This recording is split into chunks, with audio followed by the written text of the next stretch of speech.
सर्वमङ्गलमाङ्गल्यं सर्वकल्याणकारकं प्रधानं सर्वधर्माणां जयं जयतु शाश्वतं जयं जयतु शाश्वतं रम्यो न जिनं वीरं अनन्तवर्णानलं संसहावं वृक्षाम्यन्यं कालं केवलिषु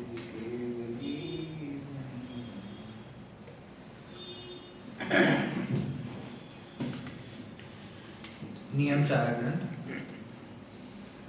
जीव अधिकार गाथा नंबर 15 ચાલી રહી છે પ્રશ્ન ક્રમાંક 37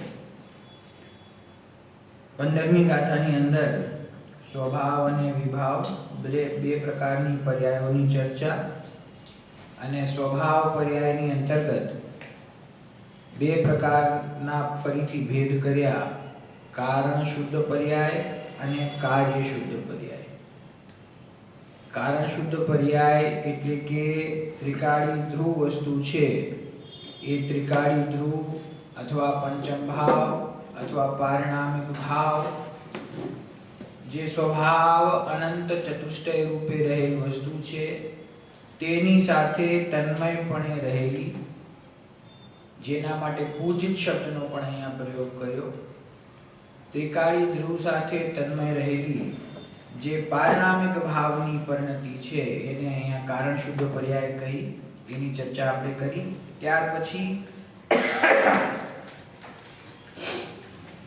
જે ક્ષાયિક ભાવની શુદ્ધ પરિણતિ છે, હવે કાર્ય શુદ્ધ પર્યાયની વાત આપણે થઈ કે જે અમૂર્ત છે, સાદી અનંત છે, અતિન્દ્રિય સ્વભાવ વાળી છે, અનંત જ્ઞાન દર્શન સુખ વીર્ય ચારિત્ર એવા અનંત ચતુષ્ટયના ફળ રૂપ છે. ક્ષાયિક ભાવની એટલે કર્મોના ક્ષયથી પ્રગટ થયેલી શુદ્ધ દશા છે. ક્ષાયિક ભાવની શુદ્ધ પરિણતિ છે તે કાર્ય શુદ્ધ પર્યાય છે.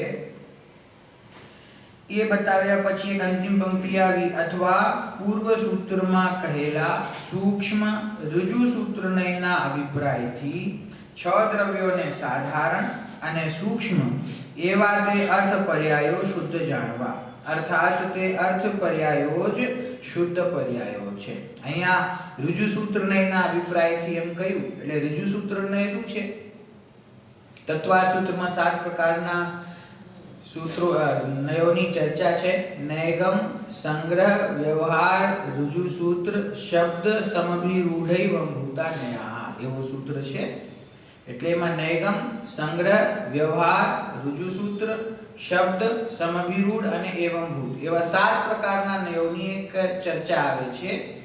એમાં ઋજુ સૂત્ર નય છે એનું કાર્ય શું છે કે ઋજુ સૂત્ર નય, ઋજુ એટલે સરળ, ઋજુ એટલે નાનું, ઋજુ એટલે વર્તમાન. તો કે છે કે જે માત્ર વર્તમાન પર્યાયને ગ્રહણ કરે છે એને ઋજુ સૂત્ર નય કહેવામાં આવે છે. જેમ કે નયગમ નય છે, નયગમ નયની ચર્ચા આવી તો નયગમ નય શું કરે છે? કે પૂર્વની પર્યાયમાં વર્તમાન પર્યાયનું વ્યવહાર કરીને જે કથન કરે છે અથવા ગ્રહણ કરે છે એને આપણે શું કહીએ છીએ કે એને નયગમ નય કહેવાય છે. બરાબર, એના વિસ્તારમાં આપણે અત્યારે નથી જતા. તેવી રીતે જે ઋજુ સૂત્ર નય છે તે શું કરે છે કે તે માત્ર વર્તમાન પર્યાયને જ ગ્રહણ કરે છે, ભૂતકાળ અને ભવિષ્યકાળને ગ્રહણ નથી કરતો. વર્તમાન પર્યાયને ગ્રહણ કરીને જે કથન કરે છે એને કહેવામાં આવે છે ઋજુ સૂત્ર નય. આ ઋજુ સૂત્ર નયના અભિપ્રાયથી એવો જે શબ્દ વાપર્યો એનાથી પણ આપણને ન્યાય ખ્યાલમાં આવે આશીષભાઈ. ઋજુ સૂત્ર વર્તમાન પર્યાયને ગ્રહણ કરે છે એટલે આ શું છે કે આ જે કારણ શુદ્ધ પર્યાય છે એમાં આપણે જે વાત કહી કે ત્રિકાળી ધ્રુવનું વર્તમાન, ત્રિકાળી ધ્રુવ છે એ ત્રણેય કાળમાં છે, ભૂતકાળ, વર્તમાન કાળ અને ભવિષ્યકાળ. પરંતુ જે કારણ શુદ્ધ પર્યાય છે એ ઋજુ સૂત્ર નયના અભિપ્રાયથી કહેવામાં આવી છે. તો ઋજુ સૂત્ર નયનો અભિપ્રાય એટલે શું કે એ ત્રિકાળમાં જે છે પણ એનું જે વર્તમાન છે એ વર્તમાનને રજુ સૂત્રને ગ્રહણ કરે છે. એ રજુ સૂત્રને જે એના વર્તમાનને ગ્રહણ કરે છે એને કારણ શુદ્ધ પર્યાય કહેવામાં આવે છે. આ છે ને આ આગમનો ન્યાય છે. રજુ સૂત્રનયના અભિપ્રાયથી એવો શબ્દ મૂક્યો.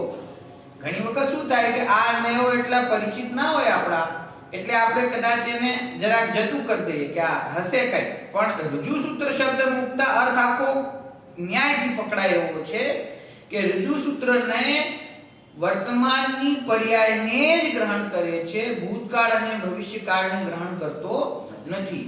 તો ત્રિકાળી ધ્રુવ છે એ અનાદિ અનંત ત્રિકાળ છે, પરંતુ એ ત્રિકાળનું જે વર્તમાન છે એ વર્તમાનને રજુ સૂત્રનયના અભિપ્રાયથી એની જે વર્તમાન સ્થિતિ છે, વર્તમાન પરિણતિ છે એને ગ્રહણ કરવામાં આવે છે. એ પરિણતિ કેવી છે તો કહ્યું કે 6 દ્રવ્યોમાં સાધારણ છે.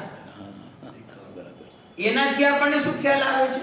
6 દ્રવ્યોમાં સાધારણ છે એનો અર્થ એમ થયો કે કર્મ નિરપેક્ષ છે. કેમ? કેમ કે પૂતગલ ધર્મ આકાશ કાળમાં કર્મની સાપેક્ષતા નથી. ત્યાં કર્મના ઉદય ઉપશમ ક્ષય ઉપશમ નથી, છતાં પણ એ દ્રવ્યોની પણ વર્તમાન પરિણતિ છે. બરાબર, સમજી ગયા? એનું નામ ત્યાં કારણ શુદ્ધ પર્યાય છે. ભલે એને તમે કારણ શુદ્ધ પર્યાય ના પણ કહો, પણ એની વર્તમાન સ્થિતિ એવી ને એવી છે. કારણ નહીં કહેવા પાછળ પણ એક કારણ થઈ શકે, કેમ કે ત્યાં કઈ કાર્યની સિદ્ધિ છે. એ તો સ્વરૂપ જેવું છે તેવું છે, એમાં કોઈ ફેરબદલ થવાનો નથી. તો એને એક કારણ પર્યાય અને એક કાર્ય પર્યાય એવું તો નથી, પરંતુ એને એના ત્રિકાળ પ્રવાહ રૂપ સ્વભાવનું જે વર્તમાન છે એ તો ત્યાં મોજૂદ છે ને. બરાબર. એ 6 દ્રવ્યોમાં સાધારણ છે, સૂક્ષ્મ છે, અને એમના ગુણોનું જે પરિણમન છે એવી જે અર્થ પર્યાયો છે એ અર્થ પર્યાયો તે જ શુદ્ધ પર્યાયો છે. તેમને શુદ્ધ જાણવા એ રીતે શુદ્ધ પર્યાયના ભેદ સંક્ષેપથી કયા. અને ત્રિકાળમાં ત્રિકાળ વર્તતો વર્તમાન એમ જ કહેવાય છે ને. આ કારણ શુદ્ધ પર્યાય ત્રિકાળમાં ત્રિકાળ વર્તતો વર્તમાન.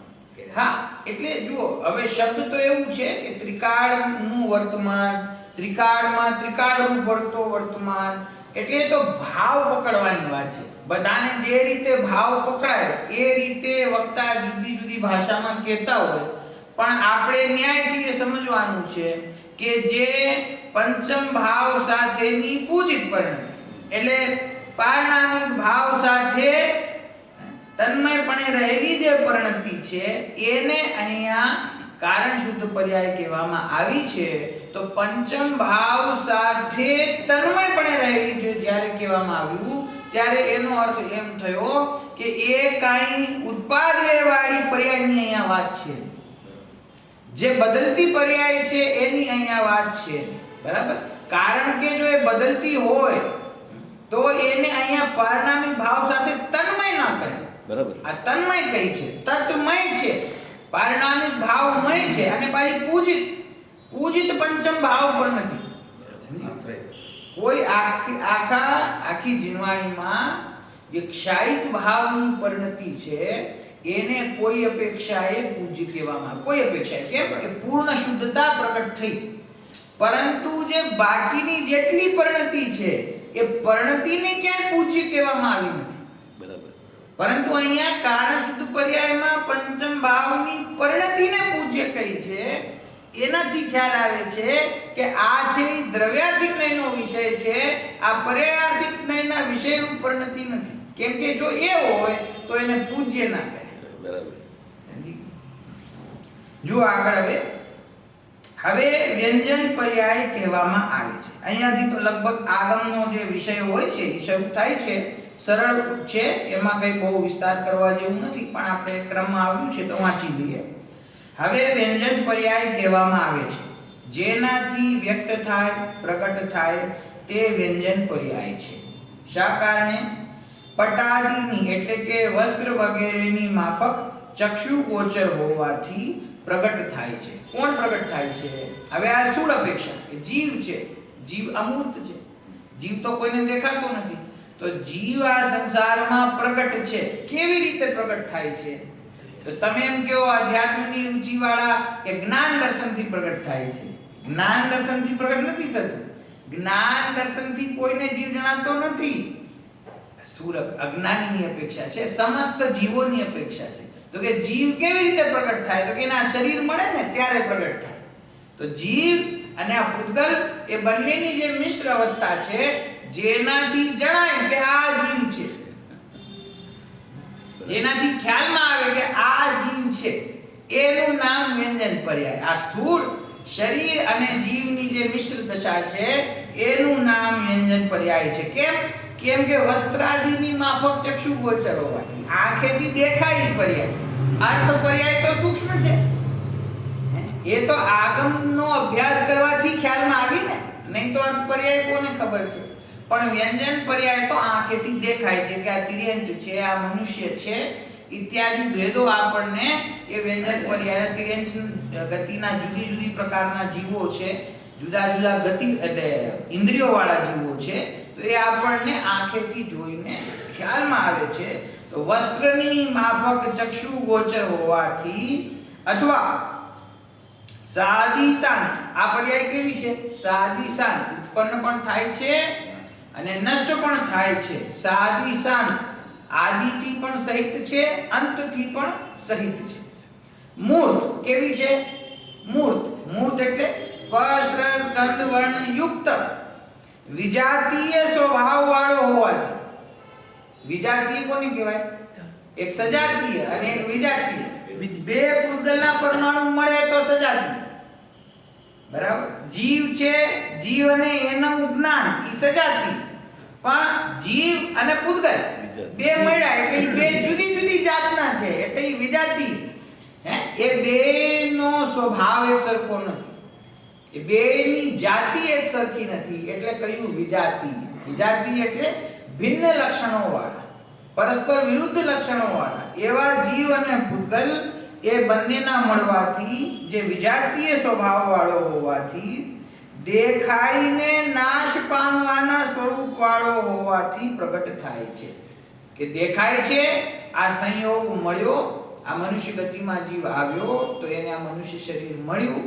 જ્યાં સુધી આયુષ્ય છે ત્યાં સુધી આ શરીર રહે છે, આયુષ્ય પૂરું થતા શરીર છૂટી જાય છે. તો દેખાય છે, મળે છે, છૂટી જાય છે, જીવ અને શરીરની મિશ્ર દશા છે, માટે વિજાતીય સ્વભાવ વાળો છે. એવી આજે પર્યાય પ્રગટ છે, પરિણતિ પ્રગટ છે. આ સ્થૂળ પરિણતિ છે, આ સ્થૂળ પર્યાય, એનું નામ વ્યંજન પર્યાય છે. એ બે દ્રવ્યોની મિશ્ર અવસ્થા હોવાથી ખરેખર તો મિશ્ર અવસ્થા હોતી નથી, કહેવામાં આવે છે. મિશ્ર અવસ્થા, જીવ કોઈ શરીર રૂપે થઈ જતો નથી, શરીર જીવ રૂપે થઈ જતું નથી, પરંતુ પૂર્વમાં બાંધેલા કર્મના ઉદયના નિમિત્તે આ જીવ જ્યાં સુધી આ સંસારમાં 4 ગતિ 84 લાખ યોનિઓમાં ભટકી રહ્યો છે ત્યાં સુધી એને કર્મ નિમિત્તે જે શરીરની પ્રાપ્તિ થઈ રહી છે, એ શરીરમાં જેટલી ઇન્દ્રિયોની પ્રાપ્તિ થઈ રહી છે, તો એ સંયોગ સંબંધથી જીવ અને પૂતગલની મિશ્ર દશાને જીવ જ કહેવામાં આવે છે. સંયોગના હિસાબે જીવ કહેવામાં આવે ને, તો એ બેની મિશ્ર દશા છે. આ દશા કેવી છે? સ્થૂળ છે, આંખેથી દેખાય એવી છે. આનો પ્રારંભ થાય છે, સાદી છે, આનો અંત થાય છે, શાંત છે. મૂર્ત છે એટલે સ્પર્શ રસ ગંધ વર્ણ યુક્ત છે, વિજાતીય સ્વભાવ છે. એવી આ દેખાઈને નાશ પામવાના સ્વરૂપ વાળો હોવાથી આ જીવ આ વ્યંજન પર્યાયમાં પ્રગટ થાય છે, એટલે એનું નામ આ વિભાવ પર્યાય છે. પર્યાયી આત્માના જ્ઞાન વિના આત્મા પર્યાય સ્વભાવ વાળો હોય છે. આજે શું કહે છે કે જો આ પર્યાયોનો પર્યાય એટલે કે જે પોતાનું ભગવાન આત્મા છે, એ ભગવાન આત્માનું જ્ઞાન જેને હોતું નથી, અનુભવ હોતો નથી, એવો જે અજ્ઞાની જીવ છે, એ અજ્ઞાની જીવ પર્યાય સ્વભાવ વાળો જ છે. એને અત્યારે કઈ દ્રવ્ય સ્વભાવ પ્રગટ છે નહીં, એને પોતાનો શુદ્ધાત્મા પ્રગટ છે નહીં, સમજી ગયા? એ તેથી શુભાશુભ રૂપ મિશ્ર પરિણામથી આત્મા વ્યવહારે મનુષ્ય થાય છે.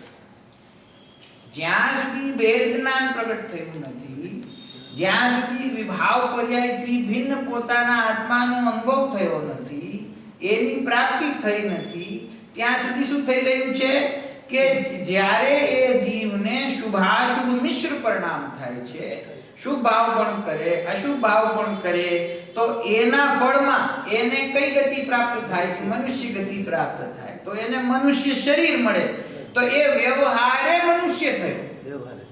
ખરેખર તો જીવ દ્રવ્ય તો મનુષ્ય રૂપે થતો નથી, પણ આ વર્તમાન દશામાં એને ચાર ગતિમાંથી એક ગતિમાં મૂકવામાં આવે તો ક્યાં મૂકવામાં આવે? મનુષ્ય.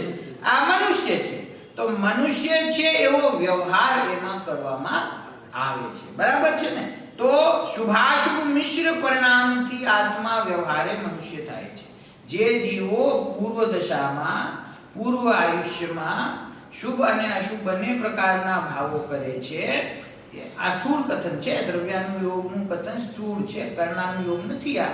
આ તો માત્ર હેડલાઇન છે કે થોડોક શુભ ભાવ એના જીવનમાં હોય, થોડોક અશુભ ભાવ એના જીવનમાં હોય, તો એના ફળમાં આવતા ભાવમાં એ જીવ કદાચિત વ્યવહારે મનુષ્ય થાય છે. બરાબર? તેનો મનુષ્યાકાર તે મનુષ્ય પર્યાય છે. આ મનુષ્ય આકાર આપણને મળ્યો, તો એ આકાર એ વ્યંજન પર્યાય. શું છે? વ્યંજન પર્યાય એટલે કે વિભાવ પર્યાય, મિશ્ર દશા. તેનો મનુષ્યાકાર તે મનુષ્ય પર્યાય છે. કેવળ અશુભ કર્મથી વ્યવહારે આત્મા નારક થાય છે. કોઈ જીવ પાપ ભાવ જ કરતો હોય, અશુભ ભાવ કરતો હોય, તો એના ફળમાં એ જીવ વ્યવહારેથી નરક ગતિમાં જાય, તો એને નારકી કહેવાય. તેનો નારક આકાર તે નારક પર્યાય છે. કિંચિત શુભ મિશ્રિત માયા પરિણામથી આત્મા વ્યવહારે તિર્યંચ કાયમાં જન્મે છે. તેનો આકાર તે તિર્યંચ પર્યાય છે. બરાબર? માયા તૈલગ્યો નસ્ય તત્વાસૂત્રનું સૂત્ર છે કે જે જીવને માયા કષાય માયાચારી કષાય ભાવ વધારે હોય છે, એ જીવ તિર્યંચ ગતિમાં જન્મ લે છે.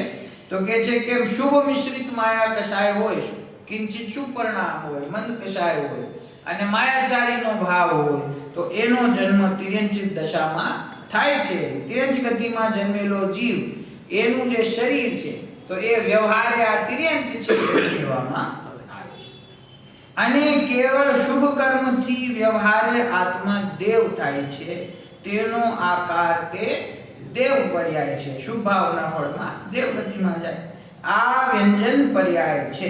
આ પર્યાયનો વિસ્તાર અન્ય આગમમાં જોઈ લો. આટલી વ્યંજન પર્યાય સ્થૂળ છે, માટે આચાર્ય દેવે પણ એને બહુ સમય આપવાની જરૂર સમજી નથી કે આ ચાર પ્રકારના મનુષ્ય, નારક, તિર્યંચ અને દેવ ગતિના જીવો છે, એમનું જે શરીર છે એને વ્યંજન પર્યાય કહેવામાં આવે છે. એ વ્યંજન પર્યાયને આગમ ભાષામાં વૈભાવિક પર્યાય કહેવામાં આવે છે. એ મિશ્ર દશા છે. એ પ્રમાણે અહીંયા જે ભેદ ચાલ્યા, શુદ્ધ પર્યાય અને અશુદ્ધ પર્યાય, તો શુદ્ધ પર્યાયમાં કારણ શુદ્ધ અને કાર્ય શુદ્ધ, અને અશુદ્ધ પર્યાયમાં વ્યંજન પર્યાય, એ રીતે અહીંયા આ ભેદ છે. બરાબર? હવે આગળ 15મી ગાથાની ટીકા પૂર્ણ કરતા ટીકાકાર મુનિરાજ શ્લોક કહે છે. ઉપર શ્લોક છે એ આપણે વાંચીએ છીએ. 27 નંબરનો શ્લોક છે. માલિની છંદ. અપિ ચ બહુવિભાવે સત્યયં શુદ્ધ દ્રષ્ટિઃ. અપિ ચ બહુવિભાવે સત્યયં શુદ્ધ દ્રષ્ટિઃ. સહજ પરમ તત્વાભ્યાસ નિષ્ણાત બુદ્ધિ. સહજ પરમ તત્વાભ્યાસ નિષ્ણાત બુદ્ધિ. સપતિ સમય સારા નાન્યદસ્તીતિ મત્વા. સપતિ સમય સારા નાન્યદસ્તીતિ મત્વા. સપતિ સમય સારા નાન્યદસ્તીતિ મત્વા. સપતિ સમય સારા નાન્યદસ્તીતિ મત્વા. સભવતિ પરમશ્રી કામિની કામરૂપ. સભવતિ પરમ શ્રી કામિની કામરૂપ. થોડોક હું જે તમને કહું છું ને, સંયુક્ત અક્ષર હોય એની પહેલા જરાક જોર આવવો જોઈએ. એ અભ્યાસથી આવશે. પરમ, એક તો હું એમ બોલું પરમ શ્રી, કઈ ખોટું તો નથી બોલતો, પરમ શ્રી. પણ શ્રી શ્ર છે એ સંયુક્ત અક્ષર છે, સ અને રા ના સંયોગથી બને છે. તો એની પહેલાનો જે અક્ષર હોય એમાં જરાક જોડ દો, પરમશ્રી. પરમશ્રી અને પરમશ્રી, બરાબર. પરમશ્રી ઇઝ શુદ્ધ ઉચ્ચારણ છે, ઈથી આવડી જશે. એનો તમને એક સરળ ઉદાહરણ આપું, આપણી ભાષામાં વણાયેલું છે, આમાં પણ આવ્યું હતું એ છે ઉપન્યાસ. ઉપન્યાસ હોય ને, ઉપન્યાસ, તો ઉપન્યાસ બોલવું તો શું વાંધો છે, ઉપન્યાસ. પણ ઈ ન અને ય આગળ બંને મિક્સ થાય છે, એટલે તમે એના એક અક્ષર પહેલા જોર આપો છો, ઉપન્યાસ. ઈ જે રીતે ઉપન્યાસ બોલો છો ને એવી જ રીતે દરેક જગ્યાએ સંયુક્ત અક્ષર પહેલા જોર આપો એટલે ઉચ્ચારણ શુદ્ધ થઈ જાય. સ ભવતી પરમશ્રી કામિની કામરૂપ. જો અર્થ જુઓ નીચે, અપિચા બહુ વિભાવે સતી, બહુ વિભાવ હોવા છતાં પણ. આ જ ભાવના શ્લોકો પહેલા પણ આવી ગયા કે વર્તમાન દશામાં આ જીવને આ વ્યંજન પર્યાય પ્રગટ છે, એને મતિ જ્ઞાન શુદ્ધ જ્ઞાન આદિ વિભાવ ભાવો પ્રગટ છે, એને ચક્ષુ દર્શન આદિ વિભાવ ભાવો પ્રગટ છે. એ પ્રમાણે વર્તમાન દશામાં બહુ વિભાવ હોવા છતાં પણ, જેને આપણે કહીએ કે દ્રવ્ય કર્મ, ભાવ કર્મ, નો કર્મ, એની વચ્ચે જીવ ફસાયેલો છે, તો એને વર્તમાનમાં ઘણા પ્રકારના વિભાવ ભાવો પ્રગટ છે, હે ને? બહુ વિભાવ હોવા છતાં પણ સહજ પરમ તત્વના અભ્યાસમાં જેની બુદ્ધિ પ્રવીણ છે, એવો આ શુદ્ધ દ્રષ્ટિ વાળો પુરુષ સમય સારથી અન્ય કાંઈ નથી. ત્રીજી પંક્તિમાં શ્લોકમાં સપદી સમય સારા નાન્ય દ્રષ્ટિ મત્વા, સમય સારાત અન્યત અસ્તિ ન. સમય સારથી જુદું, સમય સારથી ભિન્ન જગતમાં બીજું કાંઈ નથી એમ માનીને શીઘ્ર પરમશ્રી રૂપી સુંદરીનો વલ્લભ થાય છે. શું કે છે કે વિભાવ ભાવ ભલે ઘણા પ્રગટ છે જીવને, વિકારી ભાવ પ્રગટ છે, ગુણોનું વિકારી પરિણમન ચાલી રહ્યું છે, જ્ઞાન દર્શન આદિ ગુણો આંશિકપણે પ્રગટ છે, તેથી તે વિભાવ ભાવો છે. એવા કાળમાં પણ, એવી સ્થિતિમાં પણ જે જીવ તત્વના અભ્યાસમાં જેની બુદ્ધિ પ્રવીણ છે, વિભાવ ભાવ ચાલી રહ્યા છે એ કર્મ સાપેક્ષ છે, પરંતુ જ્ઞાન તો મારું છે ને, એ જ્ઞાનમાં જે જીવ પોતાના શુદ્ધ સ્વભાવની દ્રષ્ટિ કરે છે, પોતાના શુદ્ધ સ્વભાવનો વિચાર કરે છે, એના સ્વરૂપની સમજણ પ્રગટ કરે છે, અને શું માને છે કે સમય સારથી અન્ય કાંઈ નથી, કે મારા માટે ઉપાદેય, સમય સારથી અન્ય કાંઈ નથી એટલે કે આ જગતમાં કોઈ ઉપાદેયભૂત વસ્તુ હોય તો એ ખાલી મારું સમયસાર સ્વરૂપ શુદ્ધાત્મા છે, એના સિવાય કોઈ વસ્તુ ઉપાદેય મારા માટે છે. કારણ કે જો શું થાય છે, મતિ જ્ઞાન શુદ્ધ જ્ઞાન પ્રગટ હોય ને, તો મતિ જ્ઞાન શુદ્ધ જ્ઞાન એટલે કે જ્ઞાનની જે દશા થઈ, એ દશામાં પણ જીવોને અહમપણું થાય છે કે આ દશા મારી છે, આ જે જ્ઞાનનો ક્ષોભમ પ્રગટ છે એ મારું છું. શરીરની જે દશા કર્મ સાપેક્ષ પ્રગટ થઈ એમાં અહમપણું થાય છે કે આ હું છું, બરાબર છે. તો કે છે કે દ્રવ્ય કર્મ, ભાવ કર્મ, નો કર્મની જે કઈ વર્તમાન દશા પ્રગટ છે અને એના નિમિત્તે થતા તારા જે વિકારી ભાવો છે, એ બધા ભાવોમાં જો તું અહમપણું કરીશ તો તને મોક્ષની પ્રાપ્તિ નહીં થાય, કેમ કે એ બધા તો વિભાવ ભાવ છે અને તારો કારણ સ્વભાવ તારા અંદરમાં રહેલો છે. આ વિભાવ ભાવો સાથે એક પણ જગ્યાએ કારણ શબ્દ વાપરવામાં આવ્યો નથી, કારણ નથી એ કઈ, તો એ કારણ રૂપ છે નહીં, તો એનાથી કાર્ય થાય કેવી રીતે? કારણ રૂપ કોણ છે? પોતાનું શુદ્ધ કારણ જીવ, પોતાનું શુદ્ધ કારણ જ્ઞાન સ્વભાવ, પોતાની શુદ્ધ કારણ દ્રષ્ટિ ને પોતાની શુદ્ધ કારણ શુદ્ધ પર્યાય. કારણ રૂપ નથી એ પેલા એ દ્રષ્ટિમાં એને હોવું જોઈએ. આ જે વિભાવ છે એ કારણ રૂપ નથી. હા, એ વિભાવ કોઈ મારા સુખ માટે કારણભૂત નથી, બરાબર. એ કારણભૂત છે સંસાર માટે, સંસાર એ મારા સુખરૂપી પ્રયોજનના કારણભૂત નથી. એટલા માટે પણ આપણે એમ કહીએ કે વિભાવ છે તો એ ચાલે. એ વિભાવ ભાવ છે એનાથી મારું મોક્ષ રૂપી સુખ રૂપી પ્રયોજન સિદ્ધ નહીં થાય. તેથી એ બધા ભાવો મારા માટે કાંઈ છે નહીં, કાંઈ છે નહીં. સમજી ગયા? લોકમાં દીકરો હોય, સંપત્તિ માટે, જમીન માટે પિતા સાથે ઝઘડો કરે, સેવા ન કરે, તો પછી એક દિવસ એવો આવે કે પિતાજી એમ કહે કે તું હવે આજથી મારો દીકરો નથી, તું મારા માટે મરી ગયો. એટલે શું? એ તો ખરો પણ નથી બરાબર. તારાથી મારું કાંઈ પ્રયોજન છે નહીં. છે છતાં નથી. હા, છે છતાં નથી. તો વિભાવ ભાવ છે એની જગ્યાએ છે, મારા માટે કાંઈ નથી. મારા માનસ એ આજથી મારા માટે જેને વેદ જ્ઞાન પ્રગટ થાય એ જ્ઞાની શું કે આ બધા રાગાદી વિકારી ભાવો તમે આજથી મારા માટે મરી ગયા. સમજી ગયા? ઈ છે ભલે એની જગ્યાએ થયા કરે દીકરાની ઘોડે. હા, પણ ઈ મારી સેવા કરતા નથી, મારું પ્રયોજન સિદ્ધ થતું નથી, તો એ મારા માટે કાંઈ છે નહીં. એટલે કહ્યું સમયસારથી અન્ય કાંઈ નથી. સમયસારથી અન્ય જે કાંઈ છે ઈ એની જગ્યાએ પર્યાયમાં એક સમયની ભૂલમાં ઈ છે, પણ ઈ મારા માટે કાંઈ નથી. કેમ? એનાથી મને કોઈ પ્રયોજન છે નહીં. સમજી ગયા? તો શુદ્ધ દ્રષ્ટિ વાળો પુરુષ સમયસારથી અન્ય કાંઈ નથી એમ માનીને શીઘ્ર પરમશ્રી રૂપી સુંદરીનો વલ્લભ થાય છે. એટલે કે હવે એને જ્યાં વિભાવ ભાવોથી કાંઈ સંબંધ રહ્યો નથી, એની દ્રષ્ટિ પોતાના સ્વભાવમાં એકાગ્ર થઈ છે, એ પોતાના સ્વભાવનો અનુભવ કરીને એમાં સ્થિર થાય છે. હવે એવા જીવ માટે બીજી કોઈ દશા બાકી રહી જતી નથી.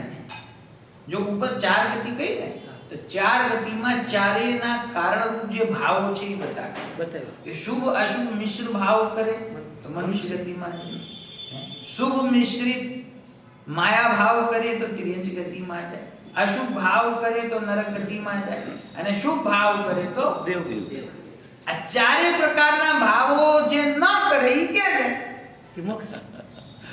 જેને ચારે પ્રકારના ભાવ નથી અને સ્વભાવમાં જેનો ઉપયોગ થઈ ગયો છે તો ઈ ક્યાં જાય? હવે ઈ ચાર ગતિમાં તો જઈ જ ના શકે ને. ચાર ગતિના જે કારણભૂત ભાવો છે ઈ તો એને છે નહીં.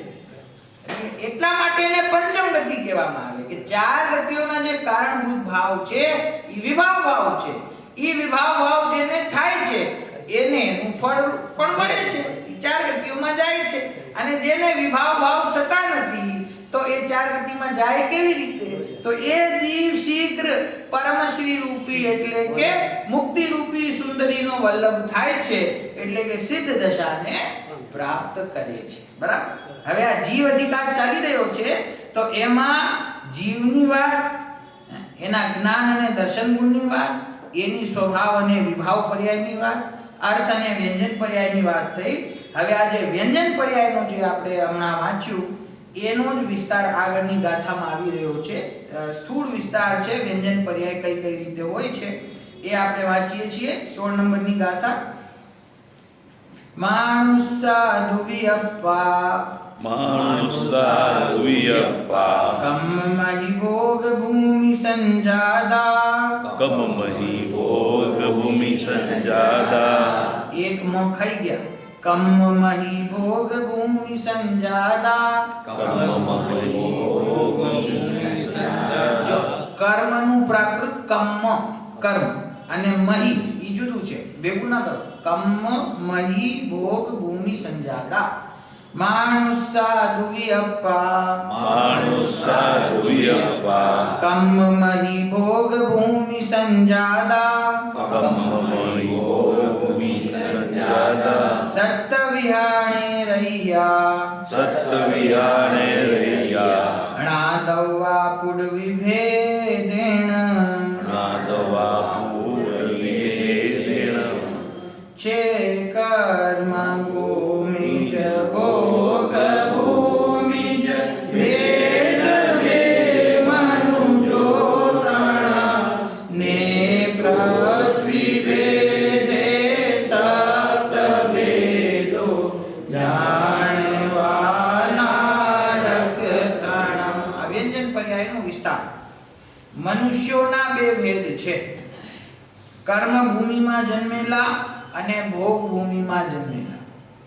પૃથ્વીના ભેદથી નારકો 7 પ્રકારના જાણવા. એટલે એમ તો નરક ગતિ એક જ છે, પણ એમાં ભૂમિ કેટલી છે? 7 ભૂમિઓ છે, 7 નરક છે. તો એના ભેદથી નારકીના 7 ભેદ જાણવા.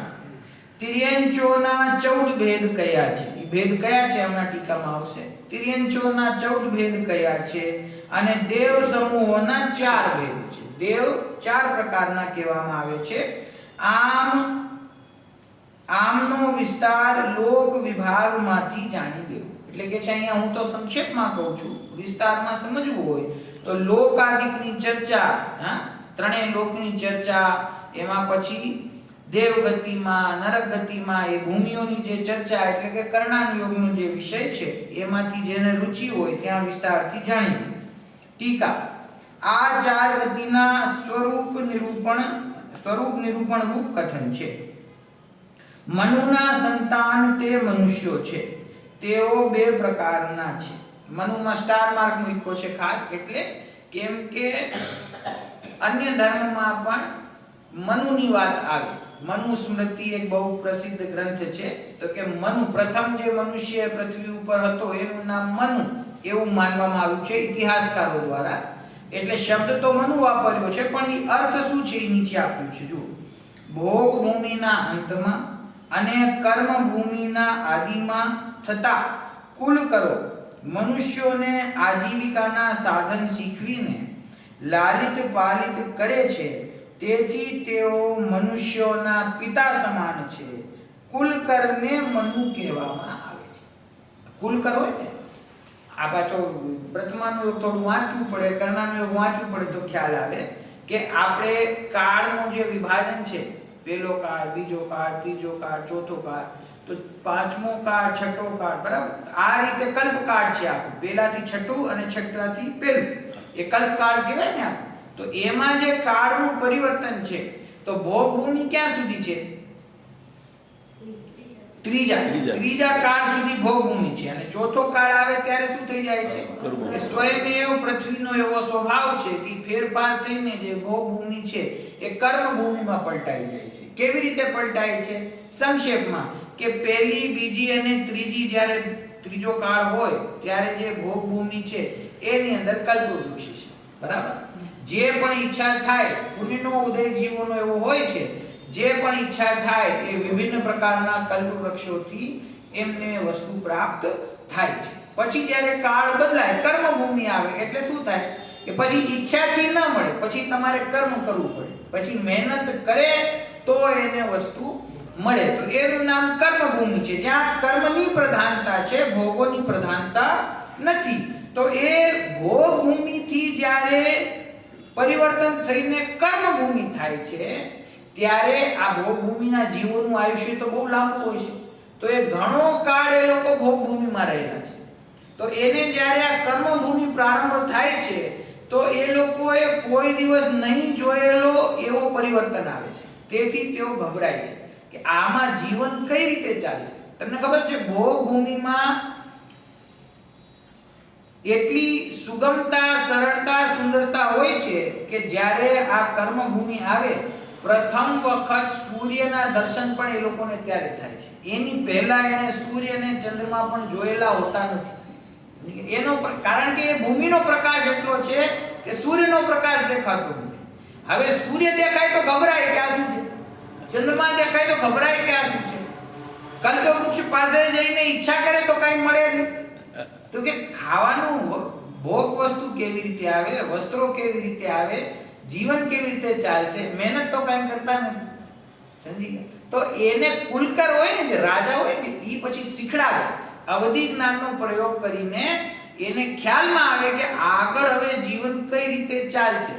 એમને અસી, મસી, કૃષિ ઇત્યાદિની શિક્ષા જે આપણે ઋષભદેવ ભગવાને આપી એમ કહીએ છીએ ને, ખરેખર તો ઋષભદેવના ભગવાનના જે પિતા હતા નાભિરાય, એ અંતિમ કુલકર હતા. આજે કુલકર શબ્દ આવ્યો, અંતિમ કુલકર હતા. એમના પુત્ર તરીકે ઋષભદેવ થયા. તેથી એમણે પણ આ વર્ણ વ્યવસ્થા બનાવવા માટે આ શિક્ષા આપી. તો જે કુલકરો છે ને, એ ક્રમે ક્રમે એ સમયે પૃથ્વીમાં જે પરિવર્તન થાય છે ભૂમિમાં, એ બધા પરિવર્તન એ જીવોને શીખડાવે છે, એમને જીવન યાપનની વિધિ શીખડાવે છે, માટે તેઓ પિતા સમાન કહેવાય છે.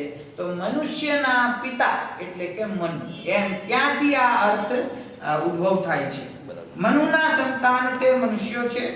તેઓ બે પ્રકારના છે, કર્મભૂમિજ અને ભોગભૂમિજ. તેમાં કર્મભૂમિજ મનુષ્યો પણ બે પ્રકારના છે. કર્મભૂમિમાં જન્મ લેનાર મનુષ્યો બે પ્રકારના છે. સમજી ગયા? ભોગભૂમિ અને કર્મભૂમિનો ફેર ખ્યાલમાં ઘણા બધા ફેર છે. જે જીવોને પુરુષાર્થ પૂર્વક મોક્ષની પ્રાપ્તિ થાય ને દાદા, એ કર્મભૂમિમાંથી થાય. ભોગભૂમિનો જે મનુષ્ય છે એ મોક્ષની પ્રાપ્તિ કરી શકતો નથી. એને ભોગ ભોગવવા મળે પણ એના માટે મોક્ષનો માર્ગ બંધ છે. મોક્ષનો માર્ગ ક્યારે ખુલે? ચોથા કાળમાં, જ્યાં કર્મભૂમિ આવે ત્યારે જ મોક્ષનો માર્ગ ખુલ્લો થાય. 3 કાળ, પેલો, બીજો ને ત્રીજો કાળ, ત્યાં સુધી કોઈ મોક્ષનો માર્ગ ખુલ્લો છે નહીં. એ સમયે એ ભૂમિમાં, બરાબર? ખરેખર તો અકર્તા પણ તો ત્યાં કર્મભૂમિજ મનુષ્યો પણ બે પ્રકારના છે, આર્ય અને મ્લેચ્છ. એ શબ્દો આપણે સાંભળીએ છીએ. પુણ્ય ક્ષેત્રમાં રહેનારા તે આર્ય છે અને પાપ ક્ષેત્રમાં રહેનારા તે મ્લેચ્છ છે. આ કર્મભૂમિ છે ને, કર્મભૂમિના પણ આ બે ભેદ કર્યા. એક તો આર્ય ભૂમિ છે, એક મ્લેચ્છ ભૂમિ છે, બરાબર? તો એમાં પણ આ શેનો ભેદ છે? અહીંયા શું કહ્યું કે પુણ્ય ક્ષેત્રમાં રહેનારા તે આર્ય છે, એટલે કે જે સ્થાનમાં માત્ર તીવ્ર કશાયરૂપ ભાવો નહીં પણ મંદ કશાયરૂપ ભાવો પણ થાય, અને જ્યાં ધર્મનું સ્વરૂપ સમજીને પુરુષાર્થ કરીને જીવ મોક્ષ માટે પ્રયત્ન કરે છે, તે આર્ય ભૂમિ છે. અને એવી પણ ભૂમિઓ છે કે જ્યાં ભલે ભોગ ભૂમિ રહી નથી, પરંતુ એ લોકો જેટલો પણ પુરુષાર્થ કરે છે એ તીવ્ર કશાય પૂર્વક માત્ર વિષય ભોગનો જ પુરુષાર્થ કરે છે, તો એને કહેવાય છે મ્લેચ્છ ભૂમિ.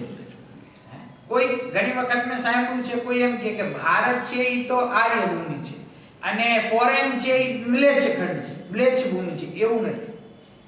અમેરિકા છે એ મ્લેચ્છ છે, કે યુરોપ છે એ મ્લેચ્છ છે અને આપણે આર્ય છીએ, એવું નથી. આ બધી જેટલી ભૂમિ નજરે આવે છે એ બધી આર્ય ભૂમિ છે. મ્લેચ્છ ખંડ ક્યાં છે?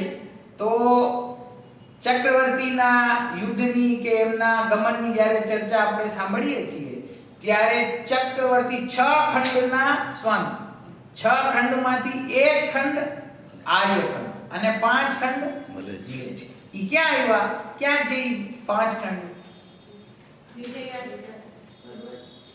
કે આપણે હવે જંબુદ્વીપનો નકશો જોઈએ તો ભરત ક્ષેત્ર ક્યાં છે? સૌથી નીચે, બરાબર? અને ભરત ક્ષેત્રમાં જે પર્વત છે એ પર્વત કયું છે? યાદ કરો. ના, માનુષોત્તર નથી. હે? સુમેરુ પર્વત વિદેહ ક્ષેત્રમાં છે. 6 પર્વતમાળાઓ છે. ઉત્તરથી દક્ષિણ આખા જંબુદ્વીપને કાપતી 6 પર્વતમાળાઓ છે. એ 6 પર્વતમાળાઓમાં ઉપરથી ગંગા સિંધુ નદી વહે છે. એ ગંગા સિંધુ આમ ઉપરથી નીચે આવે આમ, અને અહીંયા વચ્ચેથી આખી પર્વતમાળા આખા ભારત ક્ષેત્રને વચ્ચેથી કાપે, બરાબર? તો એક પર્વતમાળા આવે તો 2 ભાગ થઈ ગયા ભારત ક્ષેત્રના, અને ઉપરથી આમ નદી વહે તો ઈ એક ભાગને 3 કટકામાં વહેંચે છે, એટલે 6 કટકા થાય ટોટલ. ઈ 6 ખંડ છે જેને ચક્રવર્તી જીતે છે. એમાંથી એક આર્યખંડ છે જે વર્તમાનમાં દ્રષ્ટિગોચર જેટલું જગત છે એ બધું આર્યખંડ છે, અને 5 મ્લેચ્છ ખંડ છે. ઈ તમે વાર્તા સાંભળી, એના નવરત્ન પ્રગટ થાય છે, ઈ ઘોડા ઉપર બેસીને ગુફામાંથી જાય છે, ગુફાનું દ્વાર બંધ હોય છે, એમાં મણીનો પ્રયોગ કરીને પ્રકાશ કરે, દેવો એમની સાથે હોય. પછી એ મ્લેચ્છ ખંડમાં જઈને વિજય યાત્રા આખી નીકળે અને રાજાઓ 32,000 મુકુટબદ્ધ રાજાઓને હરાવે. ઈ બધી ચર્ચા ઈ આખી મ્લેચ્છ ખંડની છે, બરાબર? ઈ આ મ્લેચ્છ ખંડ નથી, ઈ મ્લેચ્છ ખંડ ત્યાં હોય છે. આપણે આનો વિસ્તાર જેટલો કરવા જઈએ ને એટલો ઓછો છે. સમજી કે આ સ્થૂળ તમને બતાવું છું કે ભરત ક્ષેત્રના 6 ખંડ થયા. એ 6 માંથી એક આર્યખંડ છે, 5 મ્લેચ્છ ખંડ છે. આર્યખંડ એટલે કે જ્યાં પુણ્ય ક્ષેત્ર છે એટલે કે જ્યાં ધર્મનો પુરુષાર્થ જીવો કરી શકે છે, એને કરવાની રુચિ થાય છે, એને એ માર્ગ મળે છે, એ આર્યખંડ છે.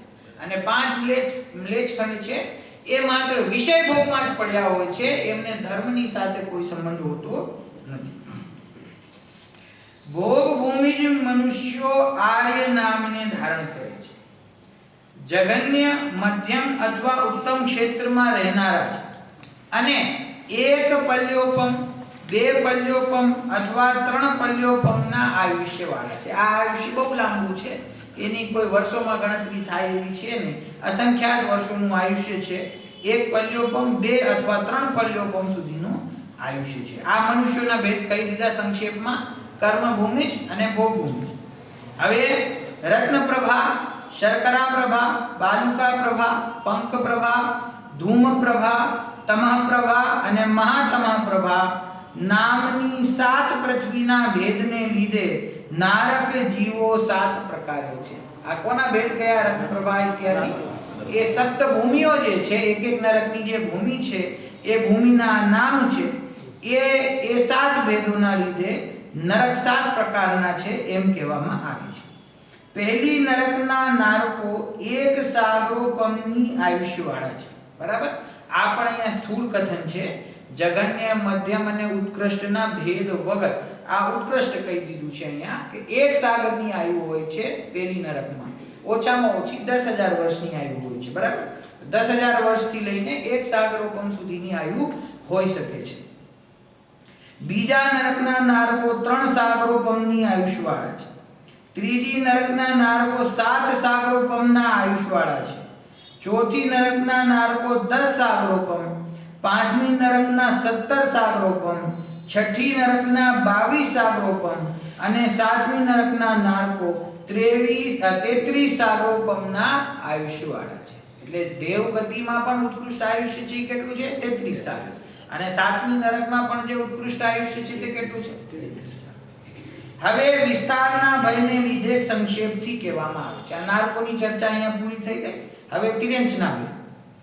તિર્યંચના 14 ભેદ છે. 1 અને 2 એટલે કે સૂક્ષ્મ, એકેન્દ્રિય, પર્યાપ્ત અને અપર્યાપ્ત. પર્યાપ્ત અને અપર્યાપ્તની ચર્ચા પણ થોડીક સૂક્ષ્મ છે.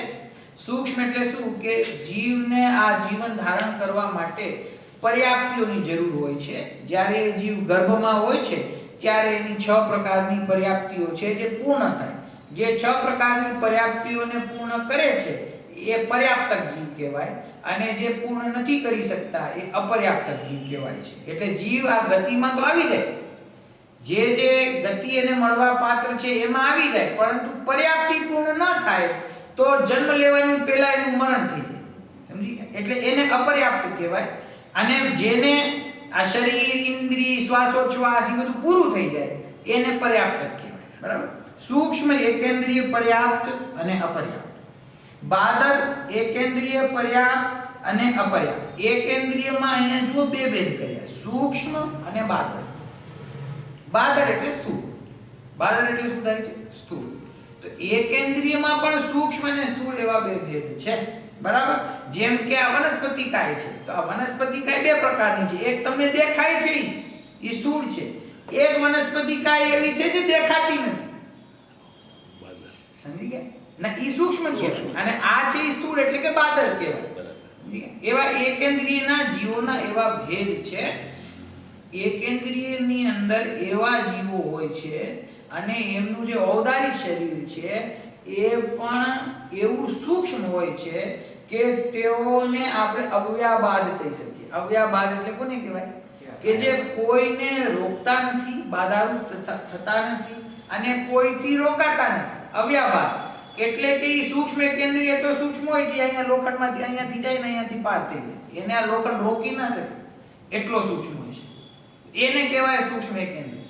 અને એનાથી જે સ્થૂળ હોય એને કહેવાય બાદર કેન્દ્રીય. પર્યાપ્ત અને અપર્યાપ્ત. દ્વિઇન્દ્રિય પર્યાપ્ત અને અપર્યાપ્ત. 2 ઇન્દ્રિય વાળા પર્યાપ્ત તથા અપર્યાપ્ત. ત્રિઇન્દ્રિય પર્યાપ્ત અને અપર્યાપ્ત. ચતુરિન્દ્રિય પર્યાપ્ત અને અપર્યાપ્ત. અસંગની પંચેન્દ્રિય પર્યાપ્ત અને અપર્યાપ્ત તથા સંગની પંચેન્દ્રિય પર્યાપ્ત અને અપર્યાપ્ત. 5 ઇન્દ્રિયની અંદર 2 ભેદ આવે, સંગની અને અસંગી, સમનસ્ક અને અમનસ્ક, મન સહિત અને મન રહિત. બરાબર. આ ચર્ચા થઈ, આ જે ભેદ બતાવ્યા એ ત્રિયંચોના. હવે દેવોના 4 નિકાય સમૂહ છે. 4 પ્રકારના દેવો છે: ભવનવાસી, વ્યંતર, જ્યોતિષ્ઠ અને કલ્પવાસી. કયા કયા ત્યાં? ભવનવાસી, વ્યંતર, જ્યોતિષ્ઠ અને કલ્પવાસી. ભવનવાસી એટલે આ જે સ્વર્ગના નામ આવે ને, સ્વર્ગમાં રહેતા હોય એને કહેવાય ભવન. જ્યાં એ લોકોના એક્ચ્યુઅલ ભવન છે, ભવનમાં એ ભવનવાસી કહેવાય. વ્યંતર, વ્યંતર કોને કહેવાય? અનેક પ્રકારની વિભિન્ન દિશાઓમાં જે રહે છે એને વ્યંતર દેવ કહેવાય. વ્યંતર એટલે નોટ નેસેસરી કે હંમેશા ભૂત જેવા અથવા ખરાબ હોય. આપણે વ્યંતર શબ્દ બોલતા કેવું લાગે કે આ કઈ ભૂત પિશાચની વાત થઈ રહી છે. વ્યંતર એટલે જે ભવનોમાં રહેતા નથી, દિશાઓમાં રહે છે. એટલે આ વ્યંતર હોય ને એ આ મધ્ય લોકમાં પણ રહેતા હોય. એ મધ્ય લોકમાં આગળ જેટલા દ્વીપ સમુદ્રો છે એ આગળના દ્વીપ સમુદ્રોમાં જેમનું નિવાસ સ્થાન હોય, અહીંયા મધ્ય લોકમાં પણ એને ગમે ત્યાં રૂચે ત્યાં પણ એનું નિવાસ સ્થાન બનાવી શકે. આ ઘણી વખત જે અન્ય મતમાં ચર્ચા આવે કે અહીંયા બાગ બગીચામાં કે આ વૃક્ષ ઉપર દેવ છે કે અહીંયા ભૂત છે કે કુવામાં છે, ઈ વ્યંતર દેવ હોય છે. એ વ્યંતર દેવોનો નિવાસ ઘણે બધા સ્થાનમાં હોઈ શકે છે. સમજી ગયા? જ્યોતિષ, જ્યોતિષ એટલે આપણે જાણીએ છીએ સૂર્ય, ચંદ્ર, તારા, નક્ષત્ર છે એ પણ દેવોના વિમાન છે. એ વિમાનમાં જે દેવો રહે છે એમને જ્યોતિષ દેવ કહેવામાં આવે છે. અને પછી કલ્પવાસી. કલ્પ એટલે ઉપર, આ પેલા સ્વર્ગોની ઉપર રહે છે ને એ બધા કલ્પવાસી. કલ્પવાસી અને કલ્પાતીત. કલ્પ અને કલ્પાતીત એવા 2 નામ આવે છે, વિસ્તારમાં નથી જતો. કલ્પાતીત એટલે કે વૈમાનિક દેવ. વૈમાનિક તો છે, આ ભવનવાસી છે, પછી ઉપર વૈમાનિક છે. આ કલ્પ થયા વૈમાન. અને વિમાનની ઉપર જ્યાં ગ્રેવેક આવી ગયા અને ગ્રેવેકની ઉપરના જે સ્વર્ગો છે એ બધા કલ્પાતીત કહેવાય છે. અને એની નીચેના જે સ્વર્ગો છે એ બધા કલ્પ કહેવાય છે. બરાબર છે? આ 4 ગતિના જીવોના ભેદોના ભેદ લોક વિભાગ નામના પરમાગમમાં જોઈ લેવા. અહીં આ પરમાગમમાં આત્મ સ્વરૂપના નિરૂપણમાં અંતરાયનો હેતુ થાય તેથી સૂત્ર કરતા પૂર્વાચાર્ય મહારાજે તે વિશેષ ભેદો કહ્યા નથી. શું કહે છે કે ભાઈ જેને આ વિષય કરનાર યોગનો વિસ્તાર જાણવાની રુચિ હોય તો લોક વિભાગની ચર્ચા જ્યાં આવી હોય એવા આગમમાંથી એના ભેદો જોઈ લેવા. અહીંયા તો આત્માના સ્વરૂપની ચર્ચા થઈ રહી છે, એમાં આ બધા અંતરાય રૂપ ન બને એટલે એના વિસ્તારમાં જતા નથી. બરાબર? હવે આ 2 ગાથાઓની ટીકા પૂર્ણ કરતા, કારણ કે હું પણ જે બોલ્યો ને એમાં શું થાય, આ કર્ણાંગ યોગનો વિષય એવો છે કે એમાં નિરંતર અભ્યાસ હોય. LLB નો અભ્યાસ કેવો હોય, ઈ તમે ઘણા સમય સુધી ન વાંચો તો પૂર્વમાં ગમે તેટલું વાંચ્યું હોય ઈ ભૂલાઈ જાય. કારણ કે તથ્યાત્મક છે. પહેલા સ્વર્ગની સ્થિતિ શું છે, બીજાની શું છે, નરકની શું છે, એમાં આયુષ્ય કેટલું છે, એમાં ક્યાંથી જીવ જન્મ લે છે, તો ઈ બધા તથ્ય છે. ઈ સ્મૃતિમાંથી નીકળી જાય તો ફરીથી ગ્રંથ ખોલીને એ જોઈ લેવાના. આપણા આત્મ સ્વરૂપના નિરૂપણમાં આ બધું છે ઈ કઈ પ્રયોજનભૂત છે નહીં. છેવક્ષમ વિશેષ હોય અને તમને યાદ રહે તો બહુ સારું, અને છેવક્ષમ વિશેષ ના હોય અને યાદ ના રહે તો કઈ વાંધો નહીં. આપણે તો એ દ્રવ્ય કર્મ, ભાવ કર્મ, નો કર્મ થી ભિન્ન ભગવાન આત્માની ચર્ચા અહીંયા કરીએ છીએ. એ ના ભૂલાવો જોઈએ. આ સ્વર્ગ નરક ભૂલાઈ જાય એ ચાલશે. આ હું ત્રિકાળી ધ્રુવ વસ્તુ છું. હું સમસ્ત પ્રકારના વિભાવ ભાવોથી રહિત છું, પર ભાવોથી રહિત છું. 4 શ્લોક એવા આવી ગયા. પર ભાવો હોવા છતાં, વિભાવ ભાવ હોવા છતાં, બહુ વિકાર પ્રગટ હોવા છતાં જે એક સમયસારને સ્વીકાર કરે છે કે હું સમયસાર સિવાય બીજું કાંઈ નથી, એમ જે સ્વીકાર કરે છે એ મુક્તિ રૂપી સુંદરીનો વલ્લભ થાય છે. એવી ચર્ચા અહીંયા આવી છે. હવે આ 2 ગાથાઓની ટીકા પૂર્ણ કરતા ટીકાકાર મુનિરાજ 2 શ્લોકો કહે છે. એ શ્લોકોની ચર્ચા અને એની આગળની ટીકાની ચર્ચા એ આપણે હવે આગળ કાલે કરીશું. 2 જ ગાથાઓ બાકી છે, પછી આ જીવ અધિકાર પૂરો થાય છે.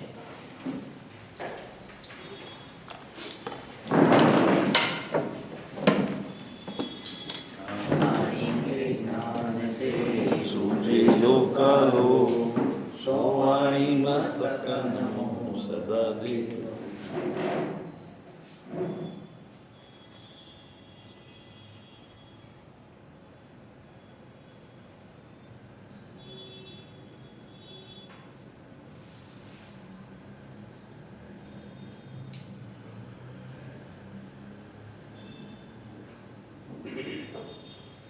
પરમેશ્વરી ભગવાનનો જય હો. પાદસાંગ જીનવાણી